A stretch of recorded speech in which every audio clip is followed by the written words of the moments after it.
Oke, Ya, gimana nih Jo gimana? kabar? Hah? Cuan apa Ya, aja nih akhir-akhir ini? hmm? Ada Baik, baik, cuan apa baik. aja Tadi akhir-akhir kenapa? ini? Cuan?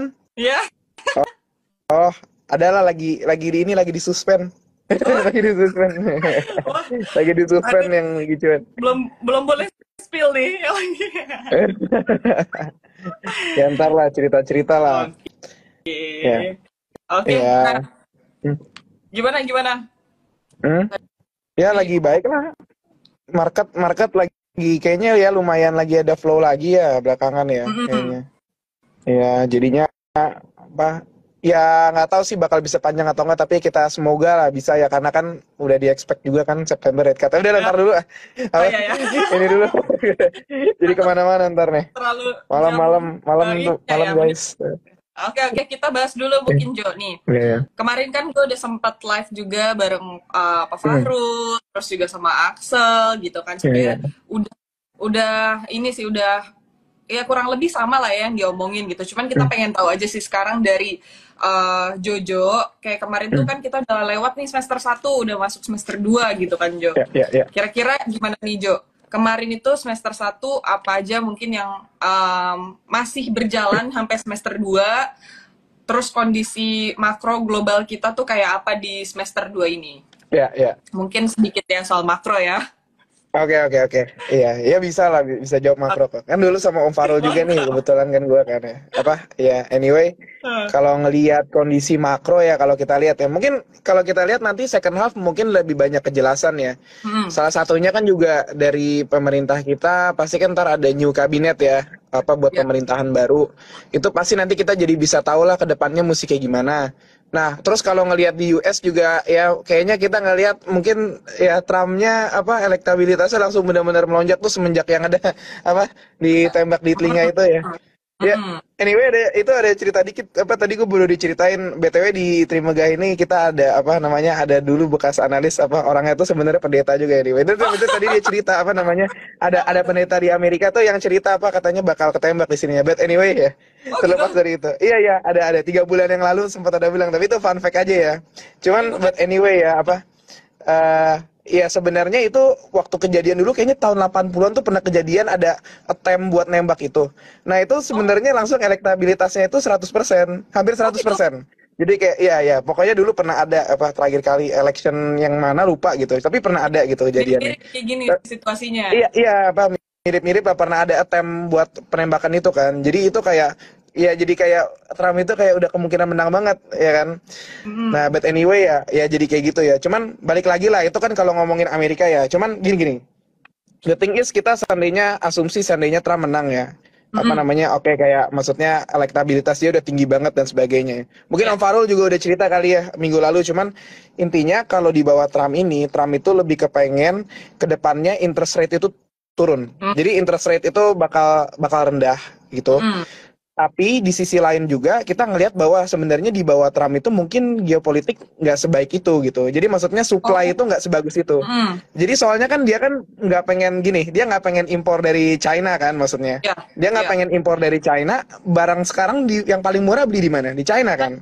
Hmm. Apa-apa paling murah di China kan. Artinya kita ngelihat ke depannya inflasi bakal tinggi dong. Ya gak? Karena Hmm. dia Ya. nggak mau beli dari China, mau beli dari negara lain gitu. Ya. Walaupun mungkin negara lainnya kalau kita lihat kayak seandainya let's say lah di Indonesia gitu atau Hmm. mungkin di Ya. Vietnam atau di Filipina, pokoknya itu nggak ada yang bisa ngalahin harganya Indonesia gitu.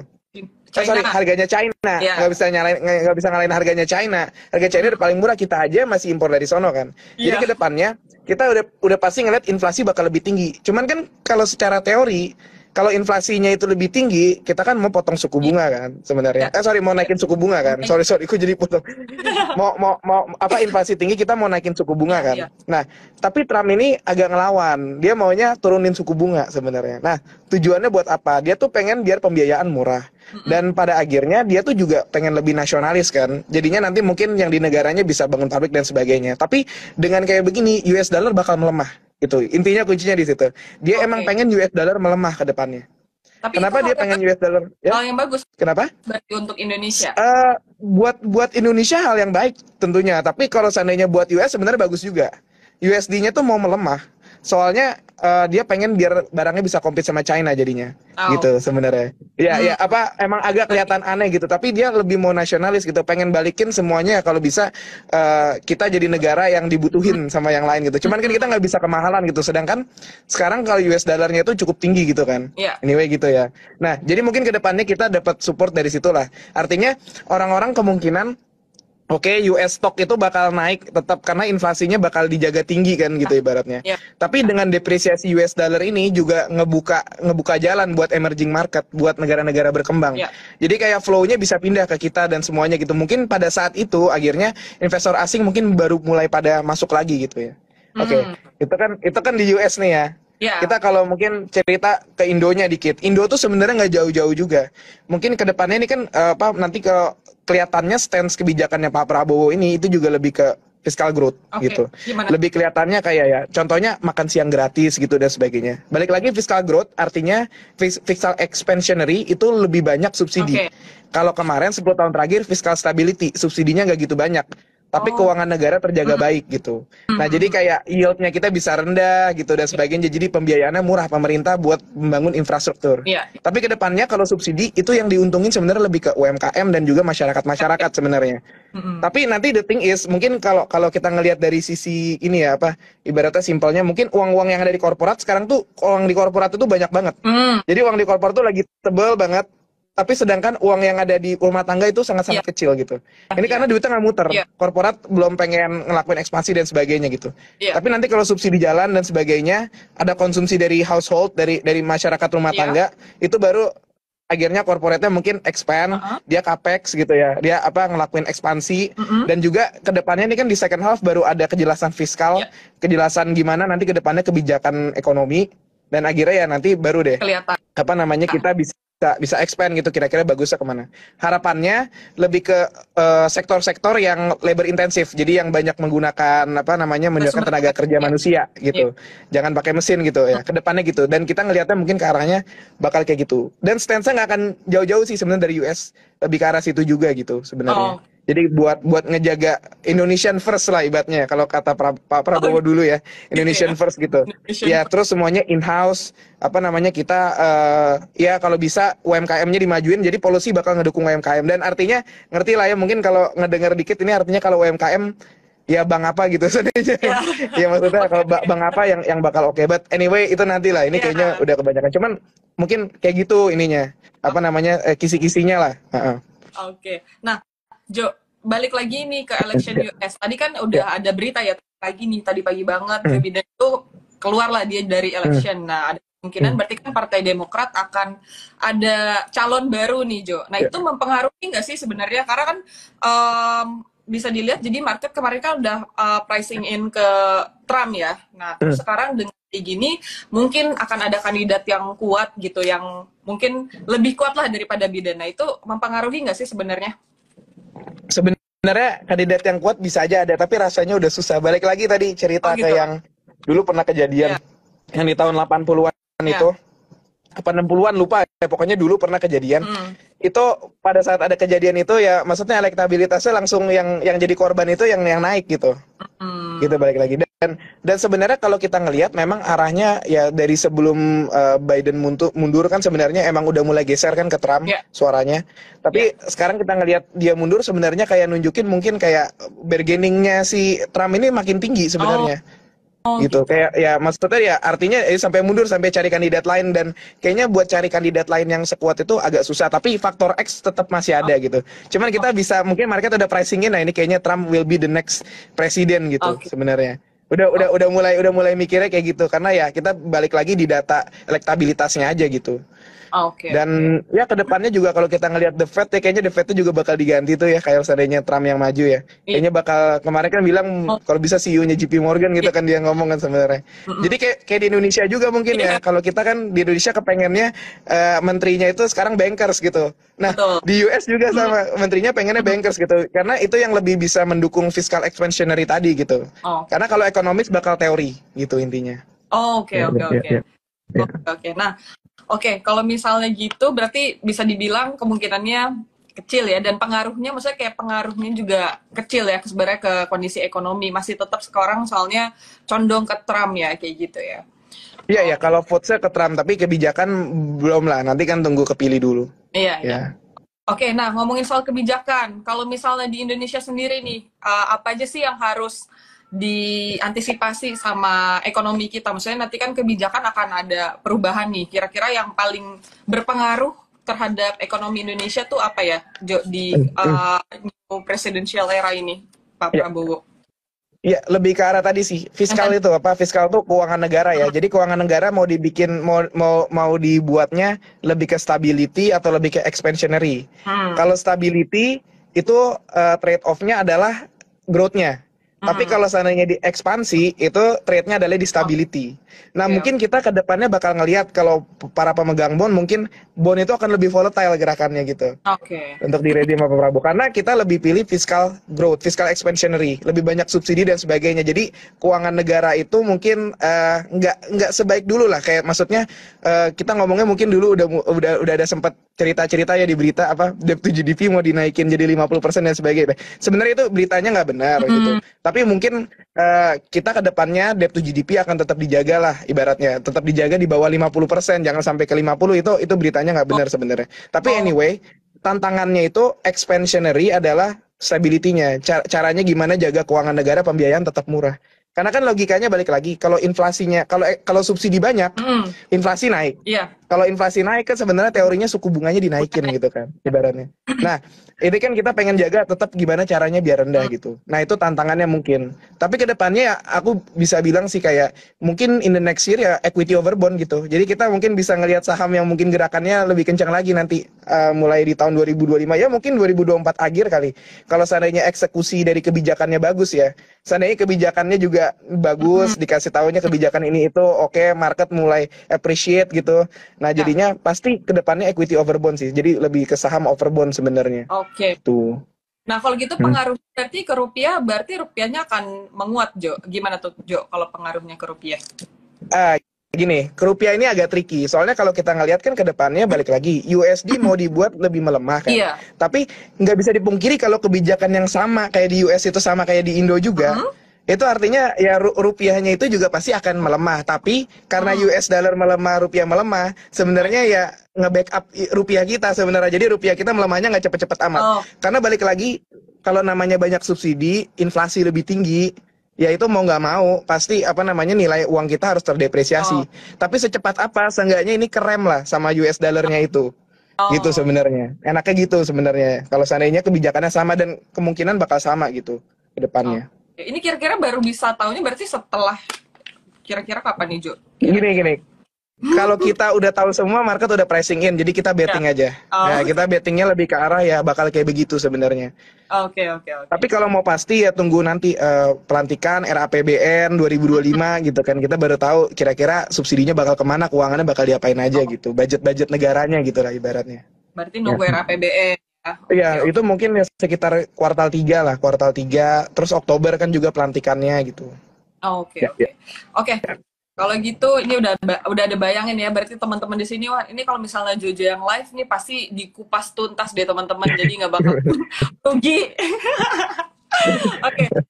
Kita masuk ke sektoral nih. Kemarin kan waktu gue sempat live juga sama Pak Faru, sama Axel, gue juga nanya nih, kayak apa aja sih sektor menurut mereka yang jadi watchlist lah untuk, lebih tepatnya sebenarnya kemarin di jangka pendek ya, karena kan sekarang nih teman-teman ada banyak yang bingung, mau trading apa, ngeliatinnya apa di jangka pendek ini, karena kita masih, ya balik lagi, kita masih nunggu untuk new presidential era kan, untuk pelantikan segala macam. Kalau dari lo gimana nih, untuk jangka pendek dulu deh, kira-kira sektor apa aja yang saat ini masih hot dan nih mungkin di the next 2 weeks nih masih bisa liatin nih gitu. Ya kalau seandainya dekat-dekat, kalau kita lihat sebenarnya batu bara lagi jalan ya sebenarnya. Batu bara tuh lagi ada cerita ini kan sebenarnya apa royaltinya kayaknya mau diubah tuh, ada isu-isu kayak gitu kan. Kelihatannya royaltinya mau diubah kan, kalau kita harapannya royalti mau diubah itu ya pengennya royaltinya diturunin ya. Jadinya kan kalau royalti diturunin itu perusahaan-perusahaan batubara bisa generate earnings lebih bagus kan. Nah, di sisi lain juga kalau kita ngelihat sebenarnya, jadi gini, kita salah satu coal itu kan ekspor paling gede kan ke China ya. Ya. Nah, kenapa di China itu butuh? Karena di China itu batu baranya itu buat buat energi thermal itu nanti diproduksi buat jadi energi listrik gitu. Nah, Oke. kalau kita lihat itu ada seasonality-nya gitu. Nah, seasonality-nya tuh sebenarnya ada di sekitar bulan Juni sampai Agustus sebenarnya. Jadi kayak Juni sampai Kebutuhan Agustus itu baranya. yang puncak-puncaknya. Oh, Kenapa? kebutuhan batu Iya. baranya di Juli sampai Agustus Nah, puncak-puncaknya. otomatis karena electricity production-nya, jadi produksi listriknya itu gede di situ, pasti butuh batu bara juga. Dan data terakhir sih di Juni memang lumayan naik gitu, lumayan naik juga, memang ikutin seasonality gitu. Tapi mungkin nggak setinggi tahun lalu gitu. Oke. Karena sekarang buat catatan aja di China itu buat listriknya mereka produksinya kadang udah pakai hydropower juga gitu. Jadi mereka udah Oh, mulai shift, tahun lalu tuh nggak ada hydropower gitu. Nah, jadi baru intinya terlepas dari itu semua tapi seasonality tetap di bulan Juni sampai Agustus itu bakal batu bara itu bakal konsumsinya meningkat di China gitu. Karena lagi oke. musim panas juga ya. Ya, gitu sih. Nah, kalau seandainya ngomongin di situ, kita mungkin ngomongin ke yang masalah kebijakan tadi. Nah, Ya. kebijakan tadi itu sebenarnya mungkin yang jadi driver di domestik sekarang gitu. Jadi kayak mulailah muncul-muncul kan royalti mau diturunin dan sebagainya. Nah, Ya. kalau kita sih dari Trimegah sendiri expect royalti yang kemungkinan nanti kalau diubah kebijakannya itu yang bakal diuntungin adalah yang CV rendah. CV itu Gimana? kayak kalorinya di batu bara lah pokoknya, kalorinya. Jadi kita yang kalorinya rendah itu karena perusahaan yang kalorinya rendah itu marginnya lebih tipis. Kalau Oh, seandainya yang kalorinya lebih tinggi itu margin lebih tebal. Jadi kan maksudnya negara kan kalau emang kita ikut pandangannya secara bisnis kita mau dukung yang sebenarnya ya yang tadinya margin udah tipis kita improve dong. Kita bagusin lagi gitu. Nah, itu tapi pandangan kita aja sih. Nah, mungkin kalau yang kalorinya rendah tuh ada apa ya? Mungkin ada bumi itu salah oh, satunya tuh. Ada bumi. bumi, Oke. terus Iya. ada Indika Energi. Di. Terus kemarin kalau mungkin sukanya yang lebih small cap mid caps, aku tuh kemarin lihat-lihat ada KKGI sebenarnya. Ada KKGI. KKGI juga. Cuma KKGI market cap-nya agak kecil ya. Cuman aku harapnya gini sih, kalau kita ngelihat tahun lalu kan sempat liquidity tight juga tuh di semester satu. Di semester satu. Nah, kita ingat gak ada bank yang re-rating, ada bank yang tiba-tiba PBV-nya meningkat gitu. Padahal performance-nya ya udah emang bagus, tapi tiba-tiba meningkat karena murah aja. Itu kan dulu ada NISB sama BNGA. Tahun lalu sempat tiba-tiba Oh, naik sahamnya. iya, Nah, iya. aku harapannya ya di tahun ini mungkin yang Oh, mid cap itu yang ya itu apa namanya yang performance-nya oke, kayak KKGI gitu kan gamesnya udah naik duluan juga kan. Ya kan Gam. kita lihat games udah naik duluan ya. Tapi games itu kalorinya lebih tinggi. Kalau seandainya kita ngomongin yang kebijakan tadi mungkin kayak Bumi sama KKGI itu apa namanya dia kalori lebih rendah. Jadi kayaknya kita expect-nya itu bakal lebih diuntungin. Nah, Oke. kalau ngeliat di KKGI mungkin kalau teman-teman tahu ya ada return on equity lah gitu ibaratnya. Ini Oke. sebenarnya among yang aku lihat ya dia bandingin dari games, KKGI, Adaro, ITMG dan sebagainya. Kalau kita analyze artinya di setahunin nih yang kuartal 1 Ya. itu ROE-nya paling tinggi sebenarnya games. Terus yang kedua aku Oh, lihat ada KKGI juga lumayan tinggi juga. oh Gitu gitu. kita ngeliat. Dah, ya itu apa namanya? Ya menarik lah itu sebenarnya. Ya cuman yang udah jalan sebenarnya games. Aku nggak tahu ya kalau games udah naik segitu bisa naik sampai berapa karena ini udah di luar Iya. fundamental lah. Kalau seandainya yang KKGI tadi kita juga betting kalau seandainya yang CV-nya lebih rendah bisa diuntungin dan dia juga belum naik kan sahamnya kan. Dan Ya. ROE-nya juga itu kurang lebih 46% hampir 50% ya. Apa di setahunin ya, tapi ingat ya itu di setahunin yang kuartal 1 gitu. Kita mesti lihat result kuartal 2 gimana gitu. Oh, Nah, terus selain ngomongin tadi kan kita ngomongin batu baranya nih.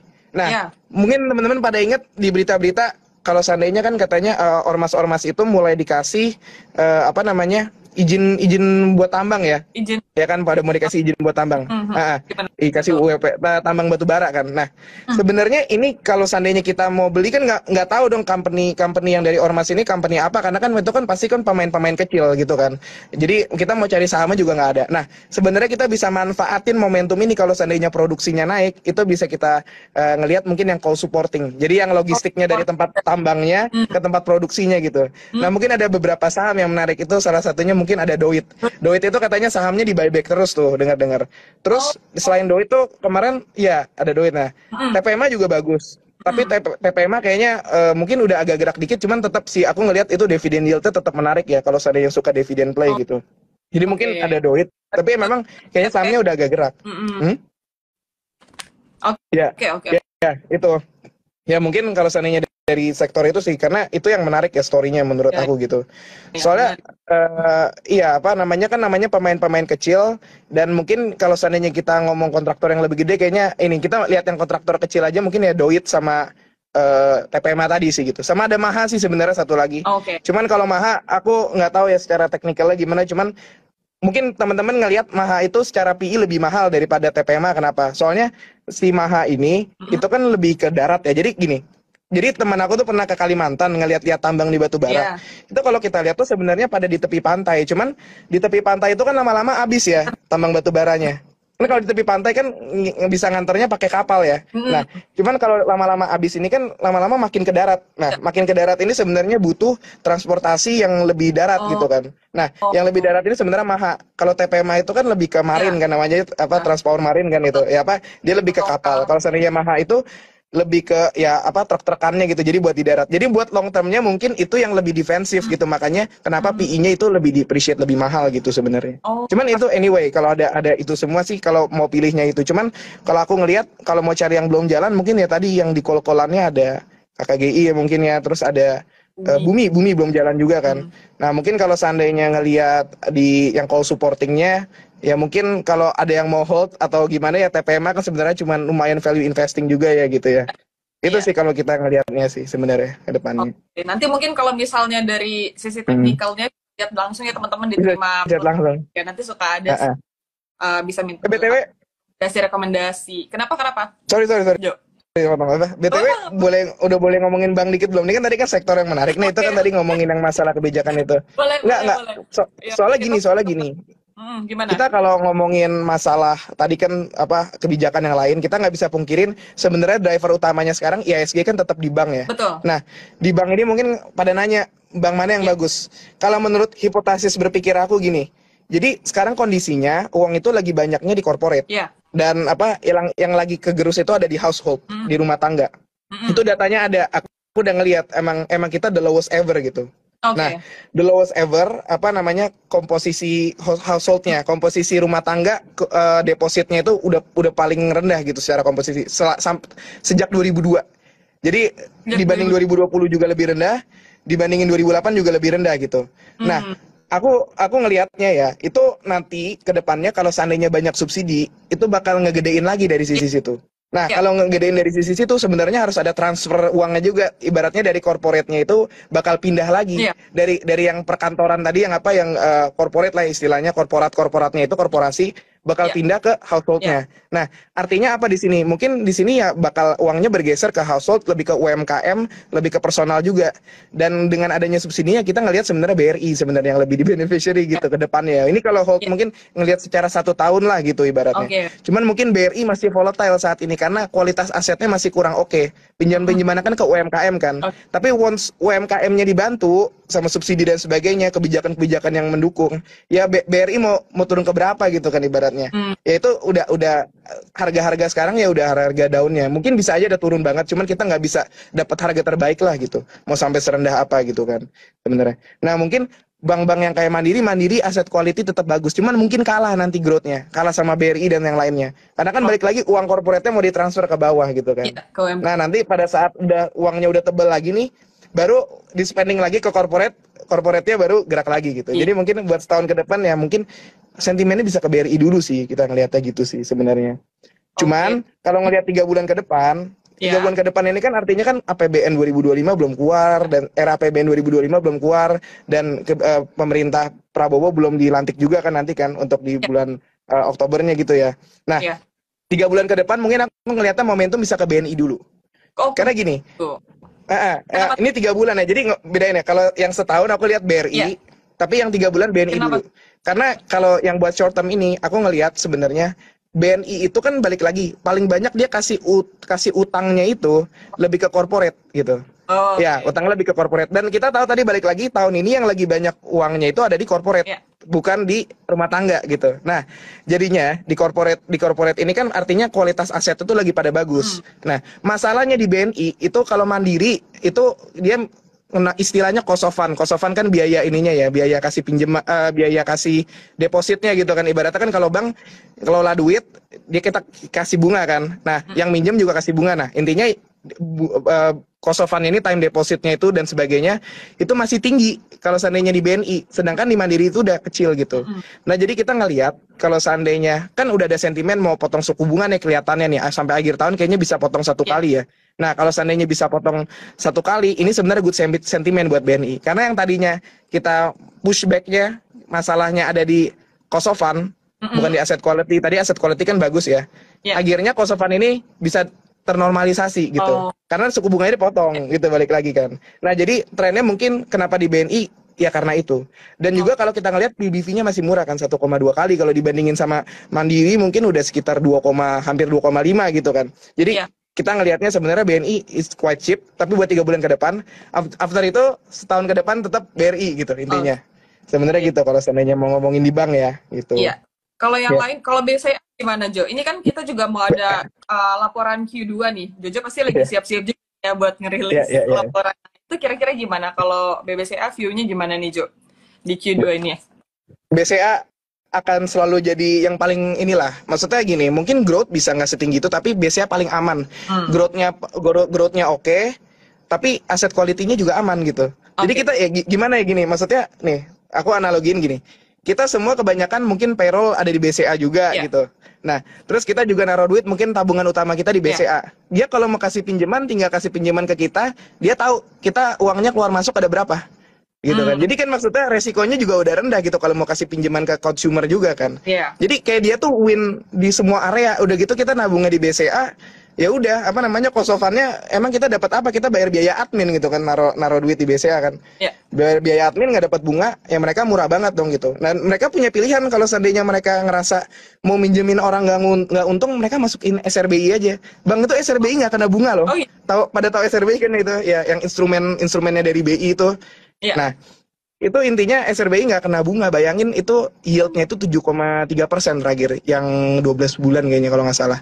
Nah itu kurang lebih 7,3% nggak kena 20%. Makanya bank kayak BCA kalau seandainya cost of fund-nya cuma 1%, itu ibaratnya dia bayar bunga ke consumer cuma hampir 1% gitu ya. Ya udah gitu kan, apa namanya, bisa aja pilih ke SRBI, jadi dia nggak harus pinjemin uang ke mana-mana. Jadi BCA will always be BCA gitu, terlepas dari resultnya gimana, dan kemungkinan resultnya harusnya tetap oke sih di kuartal 2. Jadi kuncinya di kuartal 2 ini pasti yang corporate banks itu lebih bagus daripada yang UMKM gitu. Pasti akan lebih baik. Ya gitu, karena ya balik lagi tadi liquidity-nya adanya di sono gitu sebenarnya. Cuman 3 bulan ke depan BNI tetap aku, 1 tahun ke depan BRI intinya gitu. BNI RI. Tadi ini udah banyak nih di-spill nih teman-teman sama Jojo. Nah, selain itu ada apa lagi kira-kira yang bisa mungkin akan bagus nih untuk sektor dalam jangka waktu dekat? Tadi kan ada commodities nih, ada coal, terus banks sampein. Kira-kira di luar itu ada apa lagi? Kalau dari financial ada nggak selain itu? Kepikiran? Financial ya, financial aku agak susah, soalnya gini, BRI-nya dulu harus benar. Balik lagi, orang yang minjem di Multifinance, mau ngomong Bevin lah, let's say. Yang mau minjem di Bevin itu kan pasti kan maksudnya ibaratnya di Multifinance lah, mau di ADMF, itu pasti biasanya udah nggak keterima di bank kan. Ibaratnya gitu dong, kalau nggak ngapain dia pinjem di situ kan. Nah ya maksudnya, ya dari sana ya kita bisa tahu, artinya harus benar dulu dong, yang di BRI-nya lah gitu, yang atasnya. Itu aku ngeliat ada yang ngomong tech ya, mungkin tech bisa aja oke, tapi sentimen wise ya. Aku kalau fundamental mungkin masih belum kelihatan, tapi sentimen wise kan rate cut namanya kan. Pasti semua yang sensitif sama rate cut itu bakal di beneficiary lah, ibaratnya gitu. Kalau bank aset menengah gimana nih, ada yang tanya Jo? Kenapa? Aset menengah. Bank aset menengah. Bank aset menengah. Gini, bank itu harus yang atasnya dulu, yang KBMI 4-nya dulu yang masuk. Baru selanjutnya kayak tadi lupa ketinggalan, sorry, satu lagi yang defensif, BRIS. Oh iya, nah gimana tuh? Bank Syariah. Ya, BSI sebenarnya gini lah, bayangin aja ya. Itu banknya ATM-nya belum banyak. Edisinya belum banyak. Size-nya udah segede gini gitu loh. Ini dia baru tambahin ATM tahun ini, lupa angkanya berapa, cuman lumayan banyak, tambahin edisi juga. Jadi kan orang lebih bisa transaksi. Karena kan gini, kita kan mau nabung di bank itu, kalau uangnya kita bisa gampang keluar masuk, kita mau cari duitnya gampang kan, butuh ATM, butuh edisi kan. Ya intinya ini ke depannya masih bisa gede gitu. Kalau aku kemarin hitung-hitungan tuh sebenarnya pakai ini, pakai ceritanya aku lihat pakai pemilihan legislatifnya kita nih. Aku sempat bikin research tuh. Jadi pemilihan legislatif Mm-mm. itu partainya aku klasifikasiin gitu. Jadi kayak ada yang apa secara religiusnya itu, secara agamanya itu konservatif sama moderat, sama ada juga progresif Oke, gitu. Nah, kalau oke. aku lihat pokoknya buat nganalisa BSI Ya. ini, kalau seandainya BSI nggak perlu improve infrastrukturnya, nggak perlu tambahin ATM, nggak perlu tambahin edisi, Mm-mm. sebenarnya itu dia bank syariah di Indonesia itu sebenarnya market share-nya, jadi bukan BSI-nya ya, tapi Ya. secara bank-bank syariah di Indonesia itu sekarang baru 8% dari total kredit yang disalurin. Nah, Oke. itu aku ngelihatnya bisa sampai 15%, 12% Bisa sebenarnya. naik sampai Gitu. dari 8 ke Dari 8% 12%. jadi 12%. Sebenarnya market share-nya bisa segitu. Mm-mm. Tapi kalau seandainya bank-bank syariah di Indonesia itu mengimprove lagi, kayak dari Mm-mm. sisi ATM, Mm-mm. edisi, mobile bankingnya juga jadi makin bagus gitu, itu Mm-mm. bisa sampai 38% kurang lebih market Menarik. share-nya. Jadi itu sebenarnya lumayan gede gitu. Mm-mm. Jadi umurnya nih, kalau seandainya kita konservatif aja ngomong 13% bank syariah itu bisa nyerap 13% market share. Oke. Itu berarti sekarang kan Bank BSI itu growth-nya itu yang kayak sekarang ini bisa bertahan 3 tahun lah, 3 tahun. ibaratnya growth yang kayak sekarang bisa bertahan 3 tahun gitu. Kalau Kalau misalnya seandainya improvement, kita ngeliat kayak gitu, kenapa? dengan improvement maksudnya dia Ya, akan bisa bertahan ya 3 tahun. kalau dengan improvement bisa lebih lama lagi, Oh, lebih lama. Hmm. bisa bisa 7 tahun gitu. Nah, cuman di sini juga perlu digarisbawain, kita ngomong lepas dari fundamental, karena fundamental kayak kita udah tahu bank syariah ini penetrasinya masih rendah, Ya. belum ada ATM, belum ada edisi aja udah bisa sekencang ini. Ya. Itu sebenarnya bank bank BRIS itu belum masuk MSCI juga gitu. Oh. Maksudnya ini is a big banks gitu. Masa Hmm. nggak mau masuk MSCI gitu ke depannya. Nah, Hmm. syaratnya apa? Kita mesti tambahin free float dan sebagainya. Nah, ini Ya. kita ngelihat nih result second Q result kuartal 2 ini kayaknya bakal ini sih, bakal limited review gitu. Nah, Oh. jadinya limited review itu jadi kayak bakal telat gitu. Nah, ada penelahan terbatas gitu. Nah, ini sih kelihatannya mereka mau ada corporate Oh action gitu. gitu. Ya, kita hope-nya sih kalau ada corporate action ya mungkin ya menambahkan free float gitu kali ya. Kan kelihatannya mau private placement kayaknya, atau kita masih belum tahu sih sebenarnya. Hmm. Cuman kita pengen free floatnya bertambah. Kalau free floatnya bertambah itu sebenarnya lebih menaikkan chance buat masuk MSCI sebenarnya dan sebagainya gitu sih sebenarnya. Oke. Ya, ya, Ini ya, ya. ada yang tanya nih, Goto gimana? Goto. Goto ya. Gimana? Ya sebenarnya Juga. gimana ya? Mereka lagi mencari jati dirinya sebenarnya, kayak maksudnya kalau kita lihat terakhir kali kan CFO-nya baru ganti, dan ceritanya tuh CFO-nya tuh background-nya lebih ke ini ya, ke platform keuangan digital gitu. Oke. Jadi kalau kita ngelihat dari situ mungkin kedepannya yang bisa difokusin mungkin jangan-jangan ke Goto Finance ya, kita nggak tahu ya. Kalau seandainya difokusin ke Goto Finance sih sebenarnya aku kalau di bank mungkin yang paling benefit di Arto-nya sebenarnya. Di Gitu sih Arto. Oh, sebenarnya. oke. Ngomongin bank digital gitu.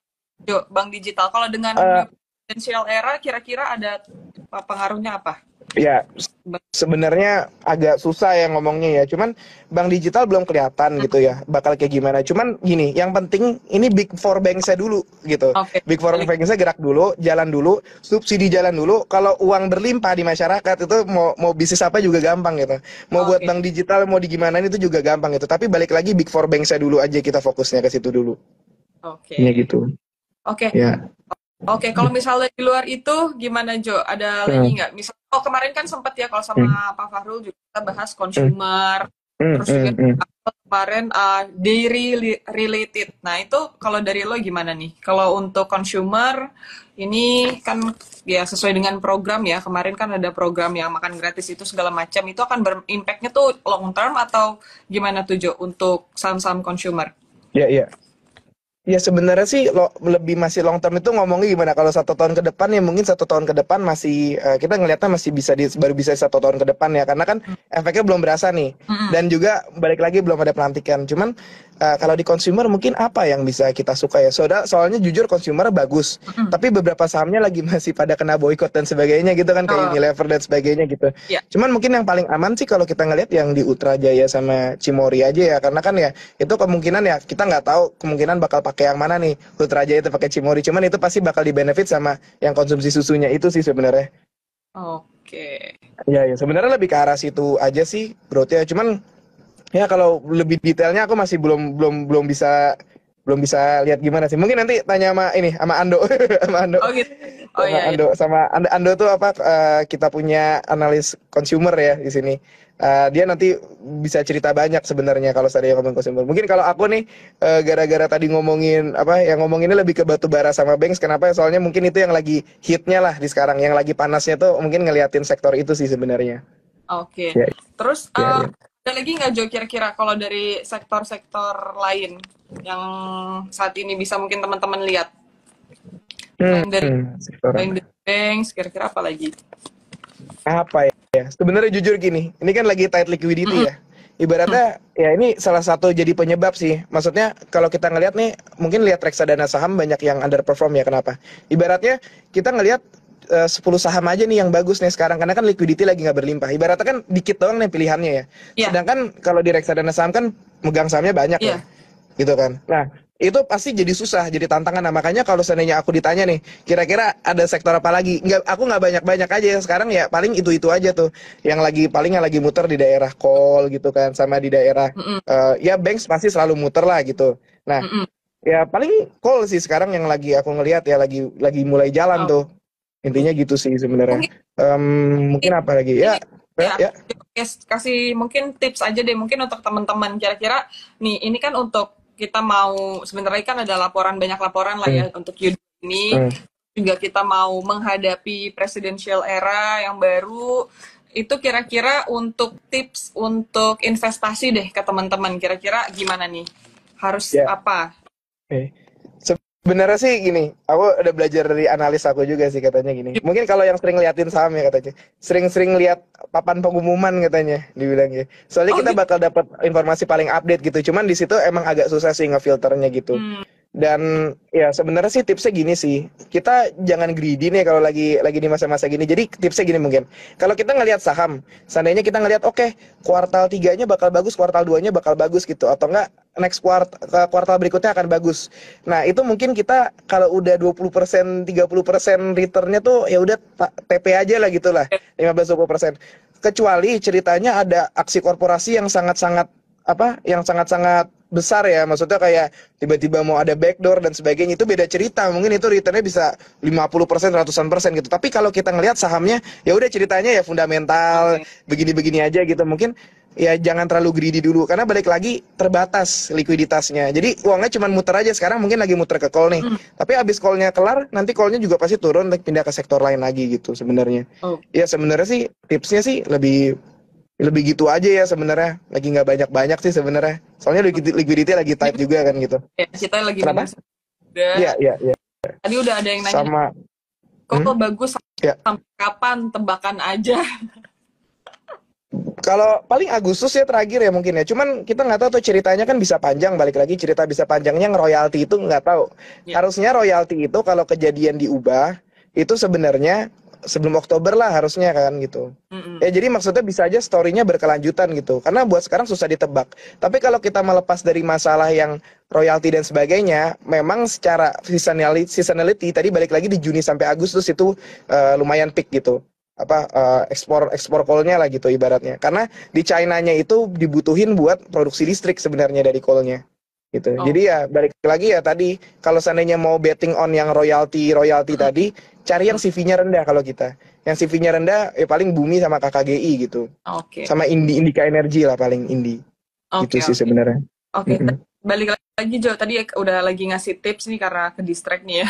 Eh, Mm-mm. Untuk kan tadi Jojo bilang jangan greedy intinya gitu ya. Jadi dan ini Mm-mm. kan ada kemungkinan misalnya kayak kok saat ini lagi naik nanti besok mungkin uangnya muter bakalan turun lagi kayak gitu Ya, kan. ya, Nah, tipsnya sebenarnya ya harus berhati-hati aja dulu berarti ya sampai ya, nanti ya, di pelantikan dan pemerintahan ya, baru gitu ya Jo ya. ya. Oh, Kalau kalau emang nggak yakin ya masukin aja ke reksadana corporate bond gitu kan.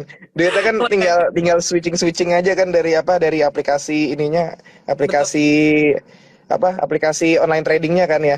Iya. Iya paling gitu aja sih. Sekarang udah enak kan zamannya kan, reksadana tinggal switching kan. Mungkin kalau zaman-zaman dulu ya yang lama-lama itu masih susah, nggak Iya. bisa switching segampang itu ya. Ya sekarang manfaatin aja sih kalau lagi nggak yakin.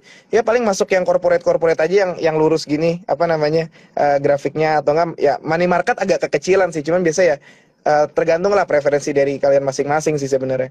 Oke, Gitu jadi sih bisa sebenarnya ya. bisa. Kalau belum yakin ya. Tapi kalau sekarang ya aku lagi yakinnya mungkin ngelihat ke momentum call dulu. Paling Hmm, sama saham-saham kecil yang apa tuh yang lagi backdoor ya. hmm, oke Saham-saham oke. kecil banyak yang lagi isu-isu backdoor kan, saham-saham cangkang gitu ibaratnya. Ya, Shell company ya. oke oke Ya, oke. ya, ya. Oke, kalau gitu Jo, terakhir deh mungkin ya. Ini Hmm, karena udah hmm. nggak juga tadi juga kita udah bahas kupas tuntas banks. Intinya kalau banks itu kan kita nungguin dulu lah yang big banksnya ini gerak, baru Ya, banks-banks lain nanti bakalan ini ya. Nah, ya, untuk statement deh Jo, untuk teman-teman kira-kira boleh Jo ya, ya. disampaikan. Ya, closing statementnya kalau bank belinya BRIS. Nggak. Kalau kalau bank aku sukanya gini aja closing statementnya daripada ini aku bilang aja kayak ya ke depannya aku sebenarnya lebih suka kayak BRIS itu udah pasti jadi defensifnya Ya. gitu. Terus sisanya mungkin kalau buat 1 tahun lebih 1 tahun atau lebih dikit gitu, kita ngelihatnya kalau mau betting on new government gitu, kepemimpinan yang baru nih, kepemerintahan yang Hmm? baru, aku lebih bet ke BRI Ya. gitu. Nah, kalau seandainya kita ngelihat buat 3 kuartal ke depan aja, mungkin aku BNI gitu. Kenapa BNI? Karena udah kemurahan dan di sisi lain tadi balik lagi bakal ada sentimen rate cut itu, sedangkan kualitas aset tidak dipermasalahkan. Ya. Kalau BRI mungkin masih dipermasalahkan, tapi nggak akan selamanya gitu. Oh, oke. Nah, terus kalau seandainya untuk sektor lain mungkin yang bisa lebih alpha, mungkin sekarang aku lihatnya call ya, call menarik. Kita bettingnya tadi kalau mau percaya yang royalti bakal diubah, paling cari yang CV-nya rendah. CV rendah tuh yang kalorinya rendah. Yang kalorinya rendah ya paling ada di Bumi lah, paling lah ya, sama di tadi apa satu lagi jadi lupa. Ini Bumi, Bumi, Indi ya, sama KKGI tadi lupa lagi. Nah, terus sisanya ya itu kan karena dividen play aja. Sama kalau seandainya mau main di call supporting paling apa yang bisa long term TPMA gitu paling.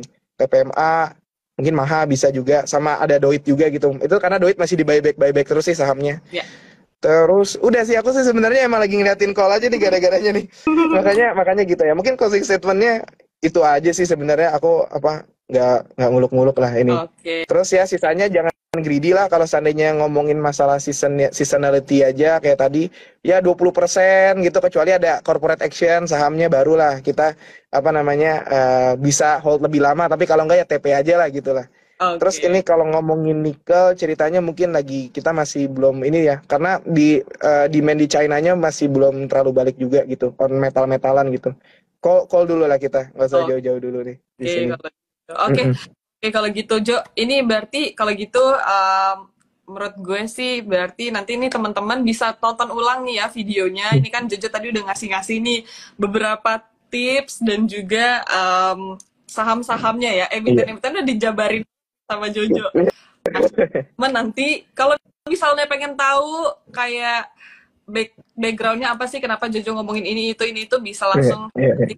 aja karena akan diposting di Instagram kita kayak Iya. gitu. Potong dikit, Oh, sorry, potong dikit. boleh, boleh. Saham Ada yang... properti apa kok? Oh, oke. Pani, gue lupa. Pani, sorry, gue lupa satu nih. Itu masih oke. Pani, gue lupa. Aduh. Ternyata Pani itu menurut gua sebenarnya masih banyak, dia belum masuk MSCI lah intinya, nggak usah jauh-jauh belum masuk MSCI gitu. Dan Mm-mm. juga katanya tuh asetnya belum semuanya dimasukin gitu. Oke. Nah jadi kayaknya kalau seandainya asetnya bakal dimasukin lagi ya itu bakal jadi beggar lah ya sebenarnya. Ya cuman anyway dia belum masuk MSCI sih, itu kita tahu lah apa barang-barang yang itu apa yang kayak Pani gitu lah ya. Apa namanya itu biasanya kalau mau masuk MSCI ya flow-nya masih ada gitu Ya, kan ya. intinya. Ya, Oh, tapi mungkin masih tahun depan sih on that ya gitu. Oh ya, satu lagi, Pani itu baru masuk IDX Property. Jadi kalau seandainya baru masuk IDX Property, in- itu artinya asing-asing itu baru mulai ngeliatin gitu lah ibaratnya. oh, Karena kan tadinya dia masih consumer kan. Nah, iya, kalau udah masuk asing kan sekarang akhirnya bisa jadi benchmarknya sektor properti di Indonesia kan. iya, Gitu kan ibaratnya. iya, Dan ya dia one of the biggest ya, udah 80 triliunan kan gitu market cap-nya. iya. Dan ya aku ngelihatnya masih bisa lebih naik lagi karena flow. Kita ngomongin flow aja lah kalau di situ MSCI, dan sebenarnya tanah-tanahnya PIK nggak bisa dihitung juga gitu ya ibaratnya, karena ya tanah-tanahnya PIK itu maksudnya nggak bisa dihitung harganya juga, soalnya itu udah beda.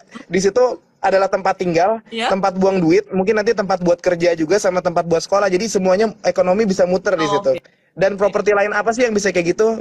Mungkin Iya. Pakuan bisa, tapi nggak sebesar si PIK gitu. PIK itu Mm-mm. lebih besar lah, PIK 2 itu kelihatannya. Mungkin Oke. mungkin ya itu tadi. Apa anyway tadi ada yang ngomong Pani ya, Iya. apa mau ngasih tahu dikit lah Pani. Oke. Sebenarnya ada satu lagi sih yang juga bagus, TOTL sih sebenarnya. Aduh. Oh iya. Aduh, jadi Oke, ngomong lagi ya. tapi udah closing Iya. statement jadinya ada lagi Aduh, yang mau dibahas ya. ada lagi ntar ya. Iya, Ada nonton TOTL nih. soalnya kalau ngelihat perusahaan-perusahaan kontraktor itu kan construction ya, kalau kita lihat udah pada jelek kan, yang SOI gitu keuangannya. Nah, cuman TOTL ini kan swasta ya, dan dia keuangannya masih bagus banget, utangnya nggak banyak, terus juga masih murah, dividennya juga lumayan, lupa berapa persen, nanti mungkin ceknya di RTI lah, cuman sekitaran segitu. Terus kemarin ada yang mau beli, gue lupa namanya, perusahaan dari Jepang, itu mau belinya kalau nggak salah di harga voluntary tender offer di 585. Oke. Jadi maksudnya kalau kita mau nanya bottom line-nya TOTL di mana, ya mungkin di situ gitu loh. Oke. Karena kan di situ udah ada orang yang nadahin, ya gue mau beli nih gini, 20% loh dia mau belinya. Tapi TOTL kayaknya nggak mau reviews, kayak apa ya, kita nggak mau jual di harga segitu gitu. Jadi sebenarnya kita ngeliat upside-nya masih banyak, karena di harga 585 aja dia mau beli 20% gitu. Nggak mau gitu ya. Dan ya mungkin salah satu triggernya itu ya, kita ngelihat kemarin katanya dapat apa, kontraktor buat data center gitu, dapat jadi disuruh bikin buat data center katanya, bukan bikin data center ya, disuruh ngebangun data center gitu. Waktu itu sempat ada triggernya itulah di bulan lalu kalau nggak salah. Cuman anyway sebenarnya kita lupa DTP-nya kayaknya masih bisa berapa ya, agak tinggi lah lumayan kayaknya. Lupa, lihat di itu aja, di Terima Ideas ada gak ya? Kayaknya ada di Terima Ideas ya. TOTL ya. Lihat di situ aja tuh TP-nya harusnya nggak jauh-jauh kok sama yang analis kita buat. Cuman biasa itu dibantu pakai technical aja biar tahu entry-nya di mana kan. Iya. Iya, itu anyway TOTL secara fundamental bagus juga. Terus tadi balik lagi, ada yang mau voluntary tender offer, ada yang mau beli cuma-cuma di 20% di harga 585 sebenarnya. Jadi kalau nanya bottom line di mana ya di situ sih. Sorry, bottomnya. Jadi kalau seandainya rugi di mana ya 585 udah ada yang nadahin gitu ibaratnya. Mungkin gitu sih. Tadi ya itu apa tadi tambahannya? Udah gitu. udah kebanyakan kemana-mana nih. Guys, tapi Iya tadi. Inspirasi lagi nih. Iya, benar itu. Summary aja ya tadi dari Jojo, mungkin teman-teman juga kan ini banyak nih yang baru join ya. Dari Jojo kalau di summary ini kan sekarang dari commodities itu call yang benar-benar lagi oke banget.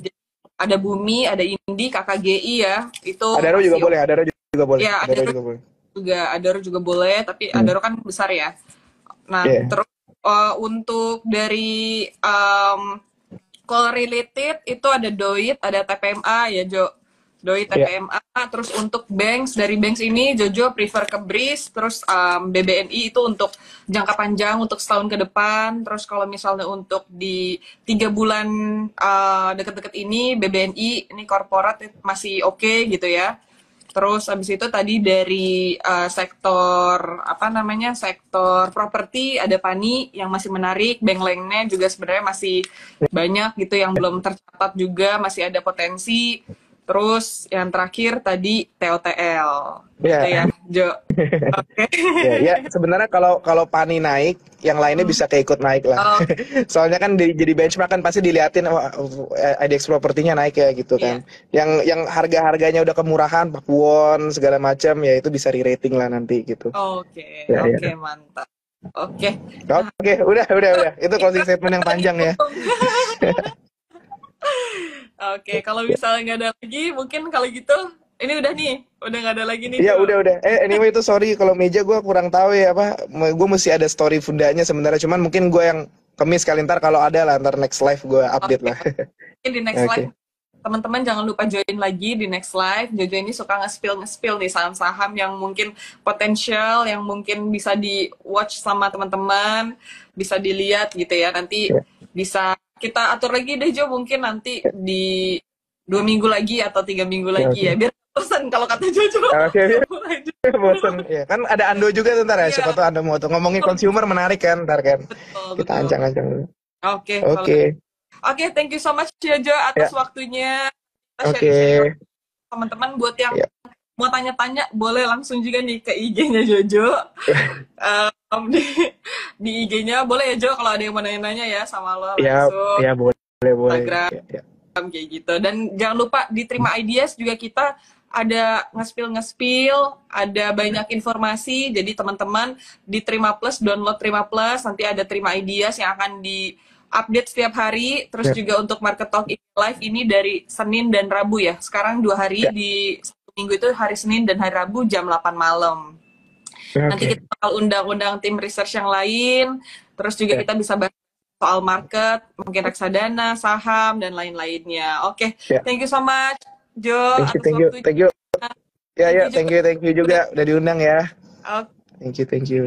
Oke, oke. bye. Bye-bye semuanya. Bye, Good bye, bye. night.